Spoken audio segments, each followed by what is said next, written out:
Good morning সবাইকে, Riaz life journey ব্লগে সবাইকে আবারও ওয়েলকাম। এই যে আজকে সপরিবারে বেরিয়ে পড়েছিলাম মায়াপুরের উদ্দেশ্যে।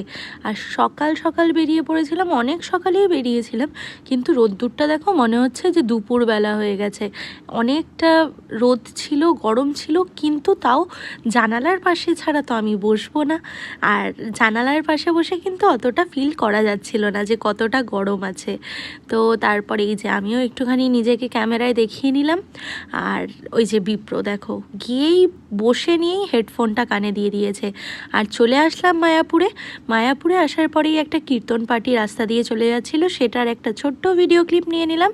তারপরে এই যে গাড়ি থেকে একে একে সবাই নেমে পড়ছিলাম। নেমে পড়ার পরে আমার এত খিদে পেয়েছিল, কারণ এখন কিছুদিন ডায়েট মেনটেন করছি, তার জন্য প্রচণ্ড খিদে পেয়ে গেছিলো সকাল সকাল। তাই জন্য তারপর সেদিনকে চলে গেলাম লুচি আর ছোলার ডাল খেতে। তারপরে ওইখান থেকে মন্দিরের ভেতরে ঢোকার পরে দেখলাম মন্দিরের দরজাটা খোলা আছে, তো সেখানেই ভগবানের দর্শনটাও একটু হয়ে গেল। দেন গঙ্গার ঘাটে যাব বলে টোটোয় উঠে পড়লাম। আর গঙ্গার ঘাটে যাওয়ার এই রাস্তাটা এত সুন্দর লাগছিল। এখানটায় ওই টোটো কাকুই বলছিল যে এখানটায় সব ফরেনাররা থাকে। তো জায়গাটা কিন্তু খুব সুন্দর করে সাজানো। আর দেখো রাস্তা থেকে মন্দিরটা কত সুন্দর লাগছে। তারপর স্নান দান করে নিলাম। স্নান দান করে ওইখানকার যে লাঞ্চ থালি, সেটা আমরা সবাই নিয়েছিলাম। পরিবারের সবাই সেম জিনিসই নিয়েছিলাম। তারপরে এই যে এগুলো কি মনে হচ্ছে টিকিট, এত বড় বড়, তাই না? কিন্তু এটা টিকিট না, ডোনেশনের জন্য একটা স্লিপ দেয় এরা। আর এটা কোন মন্দির বলো তো? সবাই কিন্তু আমাকে কমেন্ট করে জানাবে যে আমরা কোন মন্দিরে ঢুকলাম। তারপর ভেতরটা তো তোমাদের আস্তে আস্তে সব কিছু শেয়ার করবই। এই যে দেখো ওই যে কথা বলছিল না মাইকে, সে সমস্ত কিছু গাইড করছিল। আর এখানে দেখো তো আমাকে কেমন লাগছিল, সবাই কিন্তু জানাবে।